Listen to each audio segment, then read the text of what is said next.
droit aux interpellations. Monsieur le ministre. Je vous remercie, Monsieur le ministre porte-parole du gouvernement, Monsieur le ministre de la Santé, Monsieur le ministre secrétaire général du gouvernement, Mesdames, Messieurs les journalistes et vos accompagnants. C'est toujours donc avec plaisir que nous revenons ici pour cette deuxième édition, faire face à la presse pour apporter les éclairages demandés par rapport aux questions de l'heure, en particulier la campagne de commercialisation de l'arachide. En ce qui me concerne, j'ai noté 4 questions.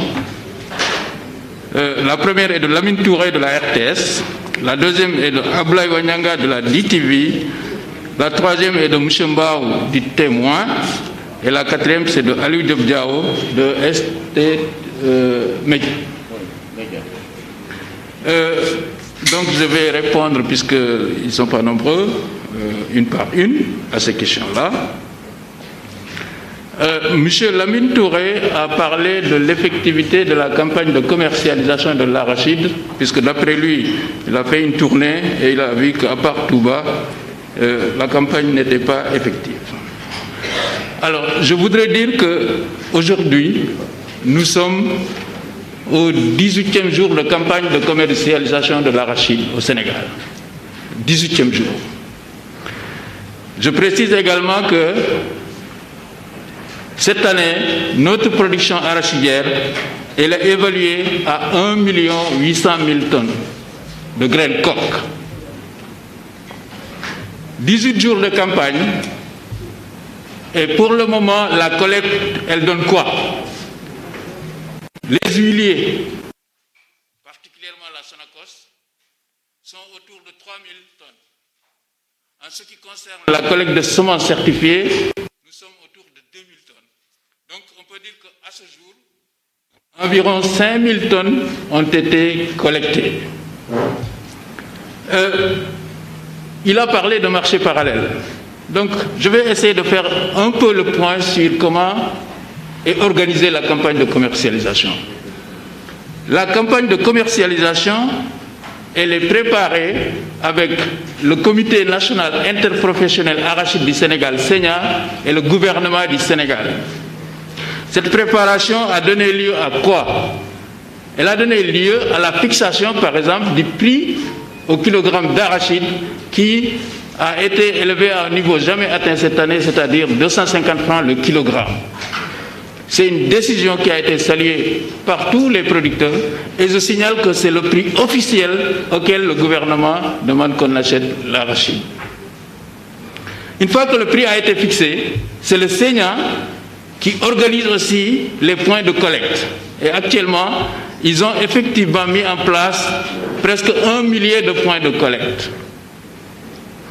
Ce millier de points de collecte, effectivement, a démarré, mais je signale aussi que nous avons ouvert la campagne plus tôt que prévu par rapport aux années passées et que, actuellement, la plupart des arachides sont encore dans les champs puisque les producteurs sont en train de les conditionner pour les amener au niveau des points de vente ou en tout cas de les vendre au niveau des marchés où ils peuvent les vendre. Alors, donc je disais que après 18 jours de campagne, je dois dire d'abord qu'aucune graine n'est exportée à l'étranger. Aucune. C'est pour cela d'ailleurs. Je comprends que vous dites qu'il y a un marché parallèle, puisque tout le monde entend qu'il y a des gens qui vendent quand même leur arachide à 300 francs. Donc, nous avons la filière de l'exportation, où la collecte, pour le moment, nous ne pouvons pas la quantifier, puisque c'est une collecte que nous ne quantifions qu'au port, lorsque les graines sont sous conteneur pour aller à l'étranger. Ce que je voudrais dire, c'est que la campagne de commercialisation, c'est plusieurs acteurs. Donc il y a d'abord le producteur qui, après 6 mois de labeur, voudrait vendre sa production. Je viens de dire que le prix est fixé à 250 kg. Et donc, nous pensons que cette année, le producteur, comme l'année dernière, il va pouvoir écouler sa marchandise et en tirer bénéfice. Ensuite, il y a les huiliers. Nous reconnaissons tous que l'année dernière, les huiliers ont eu des problèmes pour s'approvisionner. Et c'est pour cela, quelqu'un l'a rappelé, lors du dernier Conseil des ministres, les instructions du président de la République sont les suivantes. Nous devons organiser une campagne de commercialisation de l'arachide où tous les acteurs doivent se retrouver. Ça veut dire quoi? Ça veut dire que le producteur doit vendre sans problème, ne pas avoir, par exemple, des bons impayés, ne pas, en tout cas, avoir des difficultés pour écouler sa marchandise, son arachide, mais nous devons, pour protéger notre tissu industriel, faire en sorte que les huiliers puissent aussi avoir de la graine. Et ensuite, troisième point important, c'est que nous devons préserver le capital semencier du Sénégal. Alors, ce que je peux dire, c'est que la Sonacos, actuellement, a pu mobiliser des ressources qui lui permettent d'acheter 200 000 tonnes de graines coques. 200 000. Actuellement, au Sénégal, les services du ministère de l'Agriculture ont homologué 100 000 tonnes de semences certifiées d'arachide. Évidemment, le ministère de l'Agriculture fera tout pour que ces 100 000 tonnes de semences certifiées restent au Sénégal pour la prochaine campagne agricole. Et d'ailleurs, je précise qu'il est interdit de vendre les semences certifiées aux huiliers ou à des exportateurs. C'est interdit. Donc ces 100 000 tonnes, plus les 200 000 qu'a prévu la Sonacos, même si la Sonacos, en principe, devrait pouvoir augmenter ses possibilités, ça fait à peu près 300 000 tonnes. Je signale que si on se fie aux statistiques des 3 dernières années, la collecte officielle est environ 40% à 50% de la production totale. Et si on prend 40% à 50% de 900 000 tonnes et de 1 800 000 tonnes, on se retrouve entre 700 000 et 900 000 tonnes.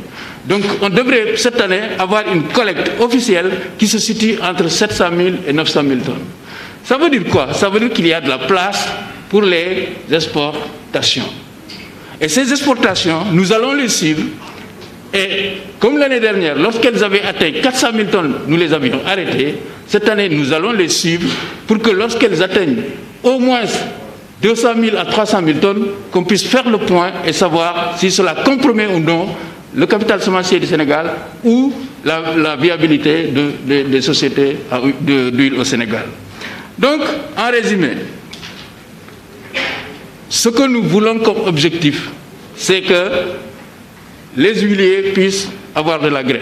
Rien n'est compromis, puisque de toutes les façons, nous sommes à 15 jours de campagne. La Sonacos a déjà collecté à peu près 3 000 tonnes, mais je signale que plus de 80% de la production n'est pas encore sortie des champs.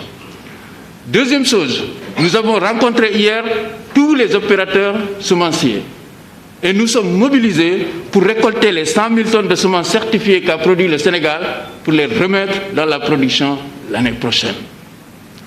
Et troisième point, nous avons une convention, un protocole avec la Chine qui permet à ceux qui veulent exporter, d'exporter la graine sénégalaise directement vers la Chine.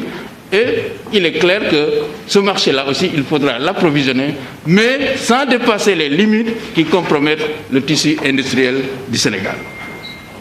Maintenant, en ce qui concerne, vous dites que le capital semencier au Sénégal, c'est une éternelle répétition. Mais évidemment, puisque de toutes les façons, le fait de garder le capital semencier et de le sauvegarder, évidemment, c'est un travail continu. On ne peut pas décider que cette année, on a des semences de R1 et qu'on s'arrête là. Aucun pays ne fait ça. Parce que l'an prochain, ce sera des R2. Et l'année d'après, ils seront R3. Et l'année d'après, ils seront plus utilisables. Donc, chaque année, le gouvernement du Sénégal essaie, le ministère de l'Agriculture organise avec les opérateurs semenciers et des multiplicateurs de semences, avec, évidemment, sous le contrôle de l'ISRA, de la direction de la protection des végétaux, de la division des semences du Sénégal, pour permettre de continuer à sauvegarder notre capital semencier et de le fortifier. Donc, à ce titre, il n'y a aucun problème, c'est un travail continu. Maintenant, pour l'ISRA, est-ce que l'homologation est longue, qu'il faut l'accélérer?